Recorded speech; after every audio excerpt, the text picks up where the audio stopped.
Je vous invite à vous lever.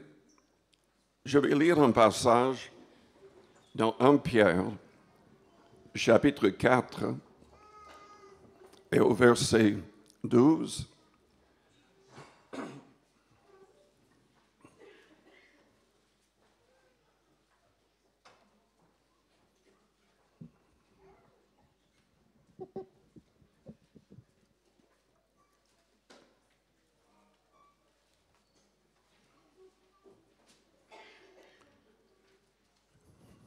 Bien-aimés, ne soyez pas surpris comme d'une chose étrange qui vous arrive, de la fournaise qui est au milieu de vous pour vous éprouver.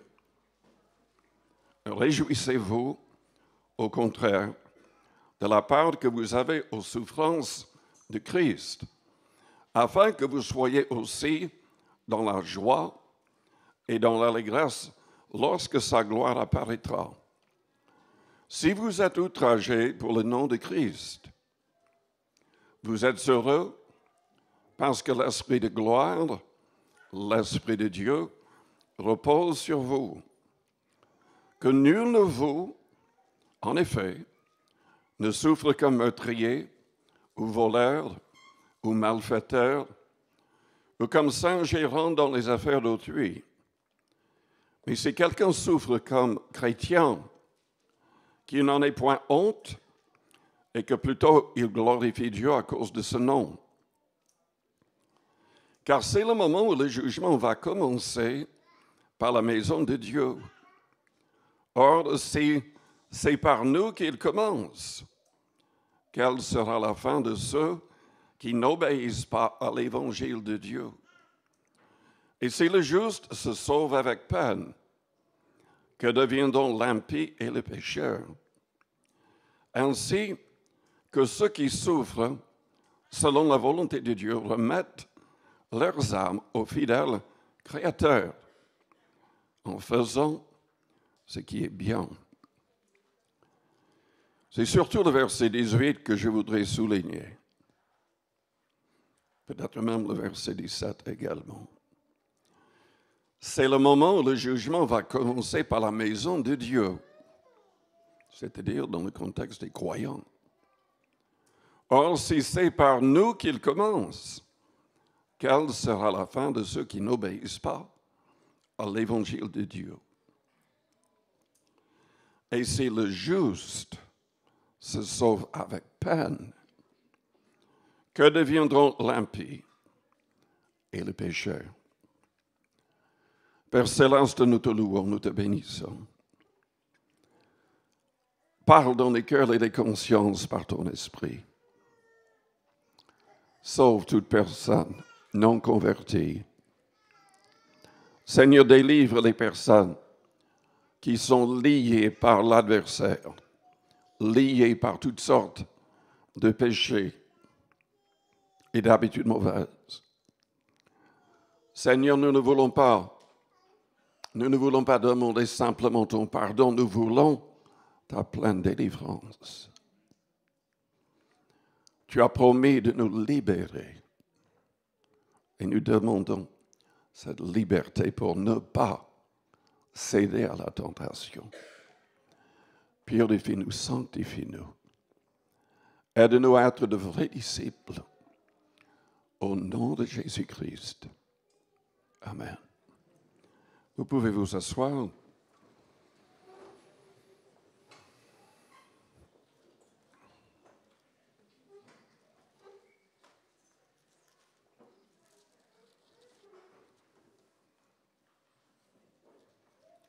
Pourquoi est-ce que Pierre parle ainsi? Si le juste se sauve avec peine, est-ce que c'est vraiment difficile d'être un vrai converti? Est-ce que c'est vraiment difficile de sauver son âme? En tout cas, ce n'est pas difficile pour Jésus-Christ. Parce que nous lisons dans Hébreux 7, au verset 25, qu'il peut sauver parfaitement ceux qui s'approchent de Dieu par lui, étant toujours vivants pour intercéder en leur faveur. Jésus peut sauver tout le monde. Mais est-ce qu'il va sauver tout le monde? Absolument pas. Jésus-Christ n'est pas mort sur la croix pour sauver tout le monde, bien qu'il voudrait que tout soit sauvé. Il est mort sur la croix pour anéantir le péché.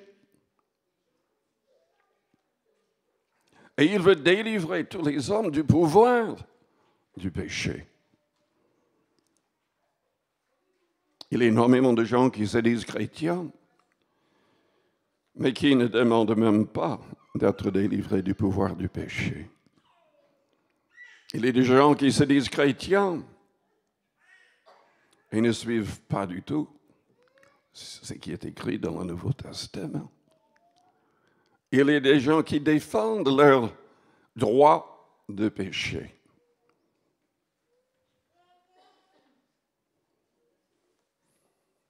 Pierre a dit, le juste se sauve avec peine. Et je vais vous dire pourquoi. Parce que Jésus-Christ est mort pour avoir de vrais disciples. Il demande que tous soient des disciples. Quand il parlait aux 7 églises dans l'Apocalypse, il parlait de manière... Enfin, lisons ce qu'il a dit. Il s'adresse à 7 églises, et il n'y a que 2 de ces églises qui sont en règle. Mais même ces 2 églises-là avaient des choses à améliorer. Et la plupart de ces églises sont menacées d'être fermées. Parce qu'il n'y avait souvent que de l'hypocrisie, il y avait de graves péchés, il y avait de l'indifférence. Il commence avec l'église à Éphèse, une église commencée par l'apôtre Paul. Il avait trouvé 12 hommes qui avaient déjà été baptisés par Jean-Baptiste, mais non pas selon le commandement du Christ. Donc, il les rebaptise d'eau, il leur impose les mains, ils sont baptisés aussi de l'Esprit, avec le signe de parler en langue, et en plus, ils prophétisent. Paul reste pendant 2 années dans cette ville. Chaque jour, il enseigne dans une maison. Il forme des disciples. Ces disciples partent et évangélisent toute l'Asie mineure en 2 ans. En 2 ans. Mais avec le temps, l'Église change. Je devrais vous expliquer que Jean est exilé sur l'île de Patmos quand il a reçu cette révélation. C'est lui-même qui est devenu le pasteur de l'Église à Éphèse pendant longtemps. Mais il n'est plus là quand le Seigneur lui parle. Et le Seigneur dit au verset 4, « Ce que j'ai contre toi, c'est que tu as abandonné ton premier amour. Souviens-toi donc d'où tu es tombé. Repens-toi et pratique tes premières œuvres, sinon je viendrai à toi et j'ôterai ton chandelier de sa place, à moins que tu ne te repentes. »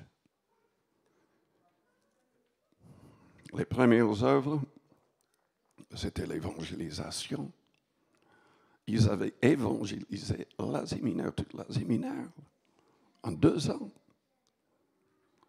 Ils se réunissaient tous les jours, ils étudiaient la parole, ils formaient des disciples tous les jours.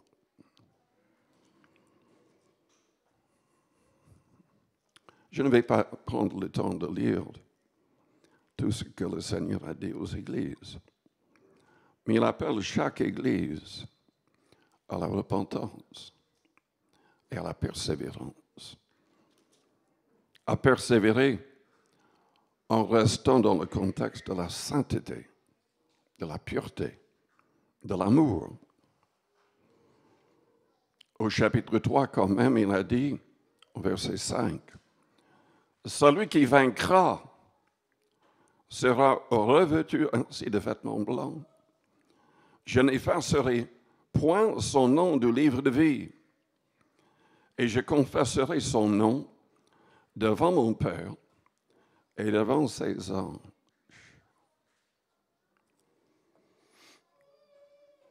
À l'église de Laodicée, il a dit, « Parce que tu es tiède, je te vomirai de ma bouche. » Une parole terrible.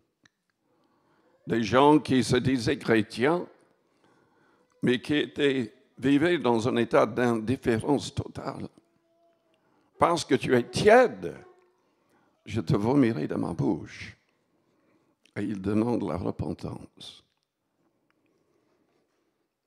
Si vous lisez l'Évangile attentivement, vous allez voir que Jésus n'acceptait pas n'importe qui. Et quand il demandait à quelqu'un de devenir un disciple, cette personne devait agir immédiatement, renonçant à tout, ou il ne le voulait pas comme disciple. Lisons un instant dans Luc chapitre 14.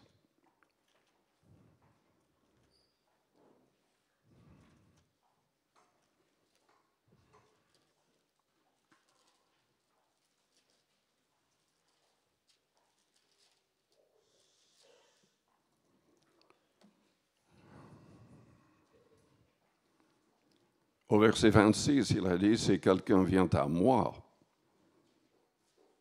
il ne me préfère pas à son père, à sa mère, à sa femme, ses enfants, ses frères, à ses sœurs et même à sa propre vie, il ne peut être mon disciple. Quiconque ne porte pas sa croix et ne me suit pas ne peut être mon disciple. » Et au verset 33, « Quiconque d'entre vous ne renonce pas à tout ce qu'il possède ne peut être mon disciple. »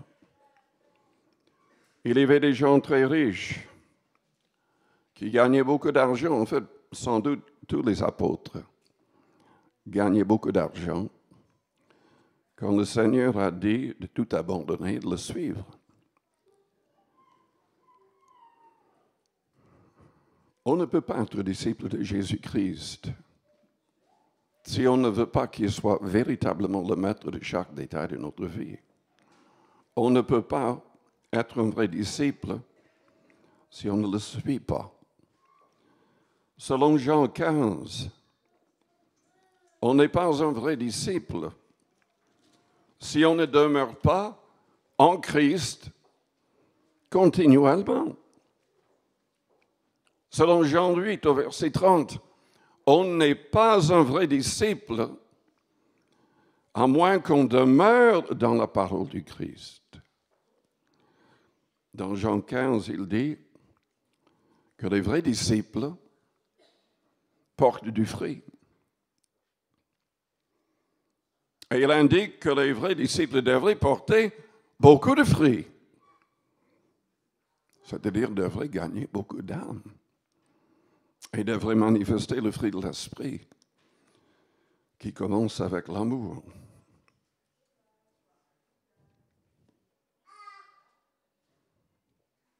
Le juste se sauve avec peine parce que Jésus exige une repentance totale.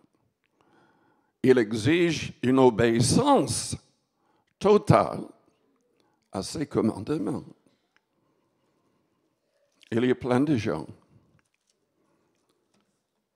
qui parlent de Jésus-Christ, qui prient pour les malades, qui prophétisent. Et pourtant, parce que ces gens ne sont pas fidèles au commandement du Christ, à tous ses commandements, ils ne seront pas sauvés. On a du mal avec ce passage, mais c'est la vérité. Jésus a dit dans Matthieu 7 au verset 21, « Ceux qui me disent, Seigneur, Seigneur, n'entreront pas tous dans le royaume des cieux, mais celui-là seul qui fait la volonté de mon Père, qui est dans les cieux. » Plusieurs me diront en ce jour-là, « Seigneur, Seigneur, n'avons-nous pas prophétisé par ton nom? » Je suis en guerre, littéralement, sur l'Internet, Facebook, avec un faux prophète et je ne sais pas combien d'adeptes. Je les dénonce partout. Le type se prend pour Jésus-Christ dans une autre forme. Il se laisse adorer par ses adeptes. Il ne cache même pas le fait qu'il vient avec un nouvel évangile et baptême, comme si cela était possible. Quand la Bible déclare clairement dans Galates chapitre 1er que personne ne peut changer le message que nous avons dans le Nouveau Testament, même pas un tout petit peu, à moins de vouloir être damné. Même un ange venant du ciel ne peut rien changer. Il prétend qu'un ange lui a parlé. Peut-être un ange lui a parlé. Satan déguisé en ange, selon 2 Corinthiens 11 au verset 14. Il y a des gens qui prophétisent. Ça ne vient pas de Dieu. Il y a des prophéties qui viennent du Seigneur. Mais il y a de plus en plus qui viennent du diable ou viennent de la personne, tout simplement. D'autres vont dire, n'avons-nous pas chassé des démons par ton nom? Il y a un autre prophète que je dénonce, un autre enseignant. Il est en train d'entraîner des dizaines de milliers de gens qui quittent leurs églises parce qu'il a le charisme de tordre beaucoup de passages dans la Bible. Et il trompe les gens.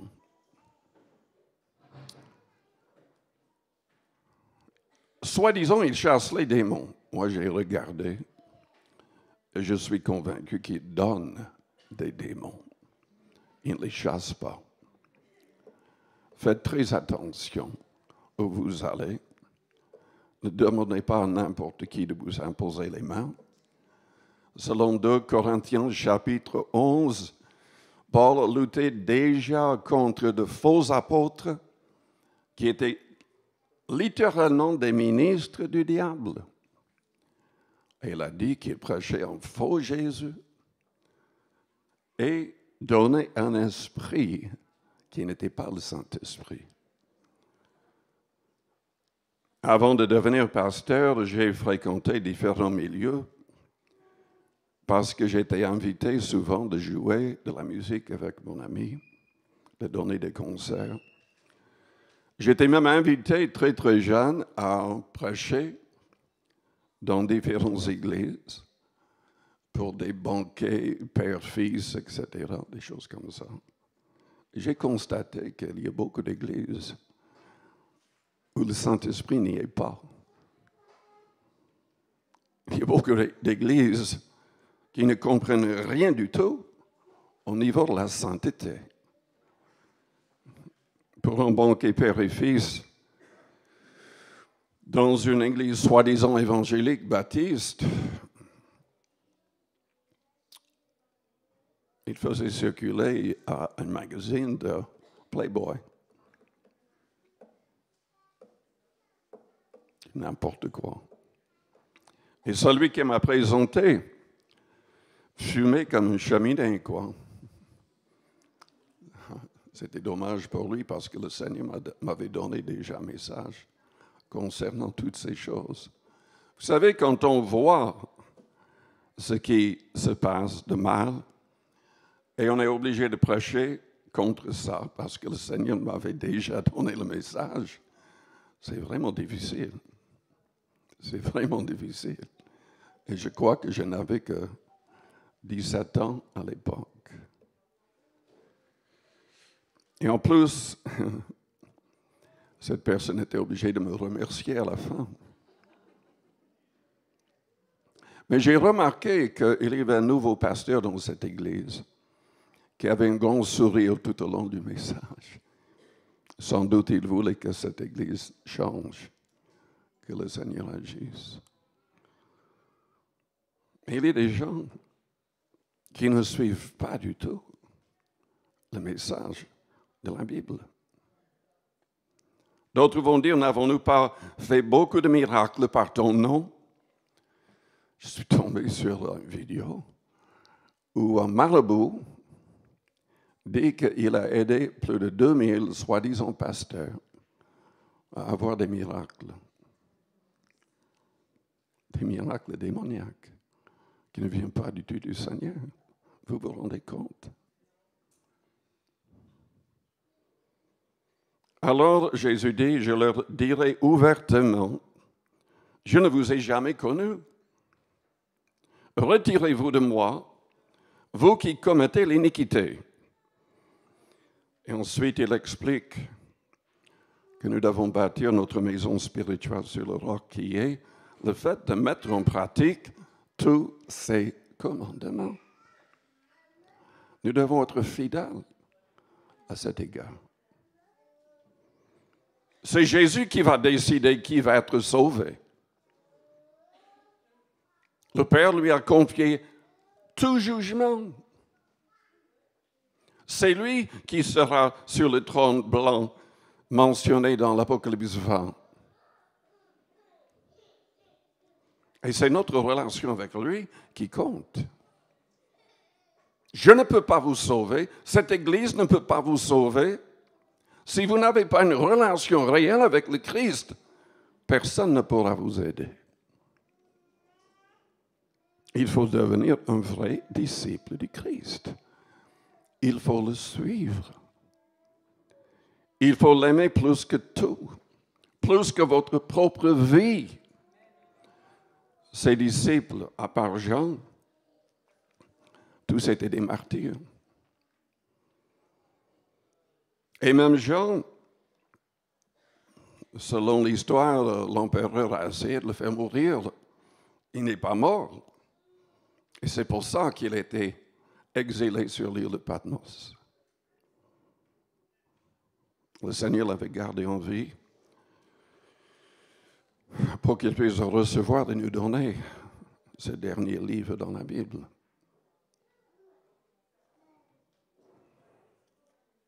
Le juste se sauve avec peine, a dit Pierre. Parce qu'il faut être courageux pour être un vrai disciple. Surtout dans les derniers temps, parce que le Christ a dit que nous serions haïs de toutes les nations. Pendant longtemps, on disait que les États-Unis étaient une nation chrétienne. C'est vrai, il y a pas mal de chrétiens. Il y a aussi beaucoup de faux chrétiens. Beaucoup de gens qui se disent chrétiens, qui ne sont pas du tout chrétiens. Et les vrais chrétiens, maintenant, se trouvent persécutés de manière terrible. Surtout depuis que 5 juges contre 4 ont décidé que le mariage gay devait être accepté par tout le monde.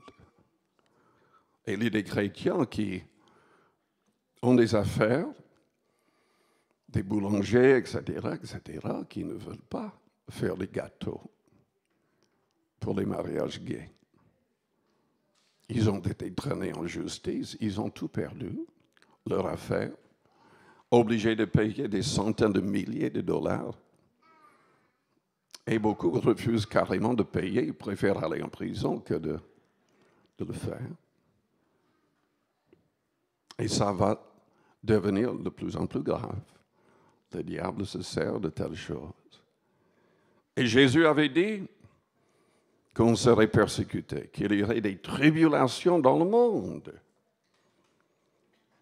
Et selon l'Apocalypse, avec le faux Christ à venir,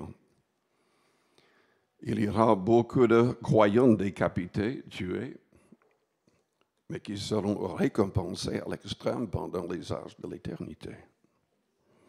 Jésus connaît les vrais et il se souvient de ses disciples. Il a une place pour les vrais disciples. Jésus a dit dans Matthieu 10, au verset 32, « Quiconque me confessera devant les hommes, je le confesserai aussi devant mon Père qui est dans les cieux. Mais quiconque me reniera devant les hommes, je le renierai aussi devant mon Père qui est dans les cieux. » Récemment, en Oregon, un jeune homme est venu avec des armes et il demandait aux chrétiens de se lever et de dire s'ils étaient vraiment chrétiens. Et quand ils ont dit oui, il a tiré dans la tête de chacun. Et les autres devaient décider s'ils voulaient mourir en disant qu'ils étaient chrétiens.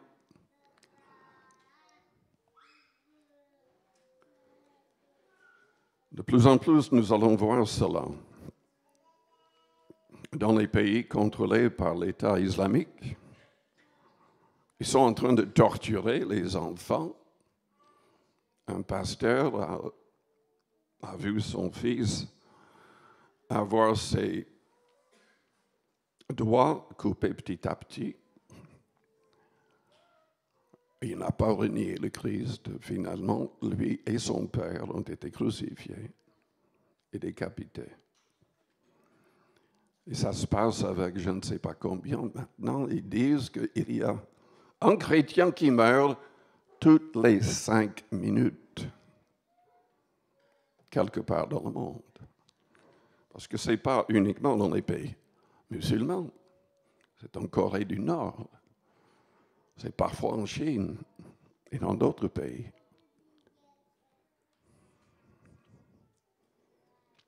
Étienne a été lapidé. Nous avons l'histoire dans les Actes. Tous les disciples ont été tués de manière terrible. J'en parlerai un jour en donnant les détails, mais pas ce matin.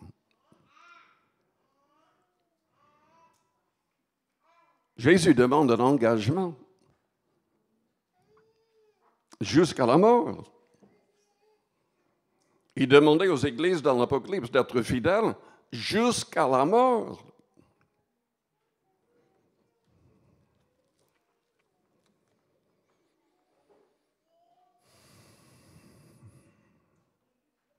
C'est un engagement de garder déjà une bonne conscience.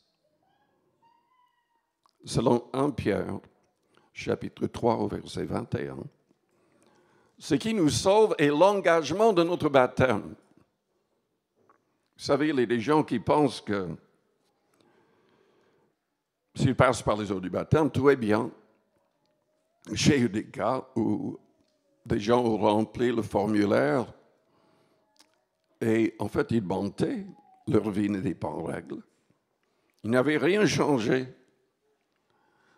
Mais ils croyaient que le fait de passer par l'eau, ça allait changer quelque chose. Et tout de suite après, on ne les voyait plus. Ils ne fréquentent aucune église. Mais le baptême par lui-même ne sauve pas. Il est indispensable de se faire baptiser. Mais c'est l'engagement du baptême qui sauve. L'engagement de garder une bonne conscience, c'est ça le combat de la foi. Selon 1 Timothée, chapitre 1er. Nous devons résister aux tentateurs. Nous devons faire face à tout ce qu'il peut faire venir dans notre vie pour nous faire tomber. Même si on trébuche, si on a le cœur voulant servir le Seigneur, il va nous pardonner, nous relever. Mais il n'acceptera jamais des hypocrites. Il n'acceptera jamais des gens qui sont tièdes, qui sont indifférents, qui ne veulent rien faire de vraiment travaillant pour les âmes ou pour le royaume. Vous connaissez l'histoire, la parabole des talents. Le troisième homme, il n'a rien fait avec le talent que le Seigneur lui a donné. Et le Seigneur l'a appelé un serviteur paresseux. Il a été perdu pour l'éternité. Vous savez, le mot talent dans la Bible n'est pas talent comme nous comprenons le terme, c'était une pièce d'argent. Dieu veut qu'on travaille. Il y a des gens qui ne veulent même pas travailler. Paul a dit, si quelqu'un ne veut pas travailler, qu'il ne mange pas non plus. Nous devrions vouloir gagner de l'argent en travaillant, non pas pour être riches pour nous-mêmes, mais pour aider les gens dans le besoin. C'est Éphésiens 4, verset 28 qui en parle. Nous devrions travailler pour que des âmes soient sauvées. En Corinthiens 15, à la fin, nous invite à travailler de mieux en mieux à l'œuvre du Seigneur. Est-ce que vous avez jamais gagné une âme au travers de votre témoignage? Est-ce que vous êtes arrivé à prier avec quelqu'un, à les faire venir à l'église peut-être? La personne est réellement convertie? Tout vrai chrétien devrait gagner des âmes.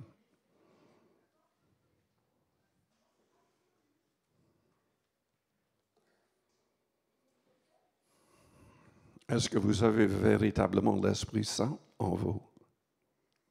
Selon Romains chapitre 8 au verset 14, les vrais enfants de Dieu suivent son esprit.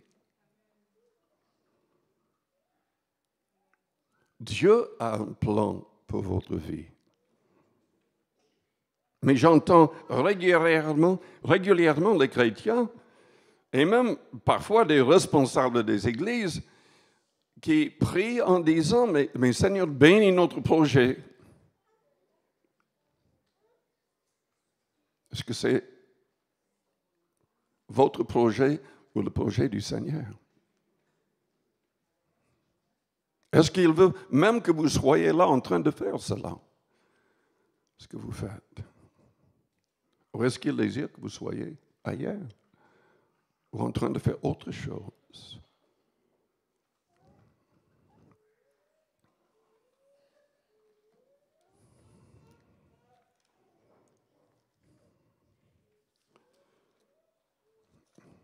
Pierre a dit, si les justes se sauvent avec peine, que deviendront l'impie et le pécheur?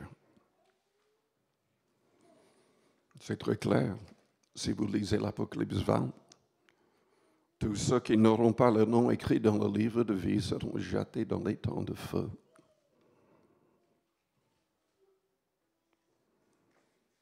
Et ils ne mourront pas. Bien que la Bible appelle cela la seconde mort, c'est un lieu de tourment. Ils seront tourmentés jour et nuit, selon l'Apocalypse 14 et 20.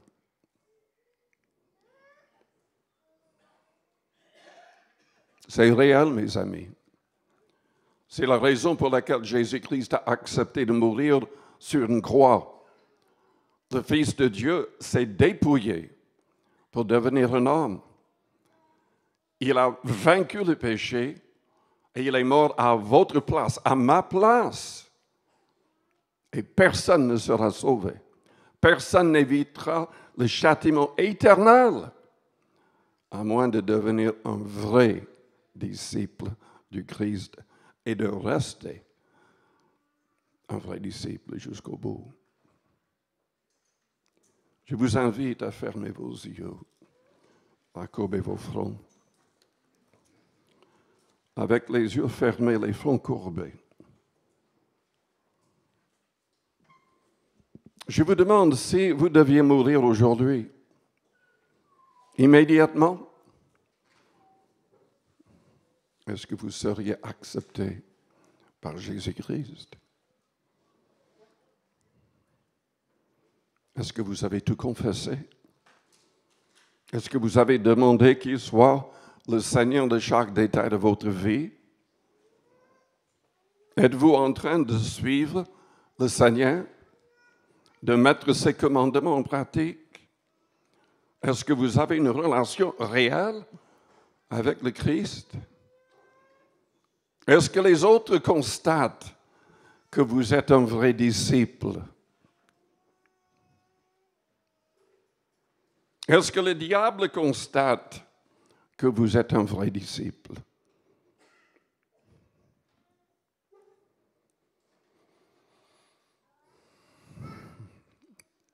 Si vous n'avez pas l'assurance de votre salut,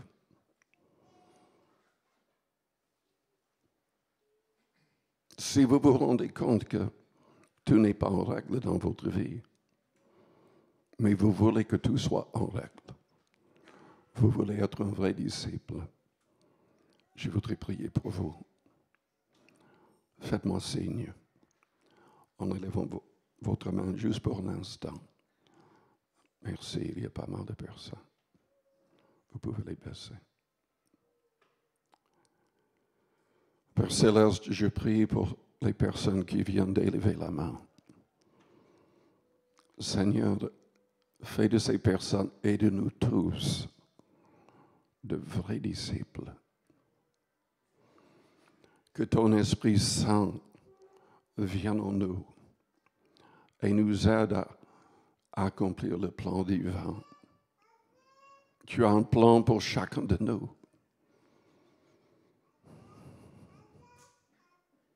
Tu as un plan pour chacun de nous. En dehors de ton plan présenté dans la Bible.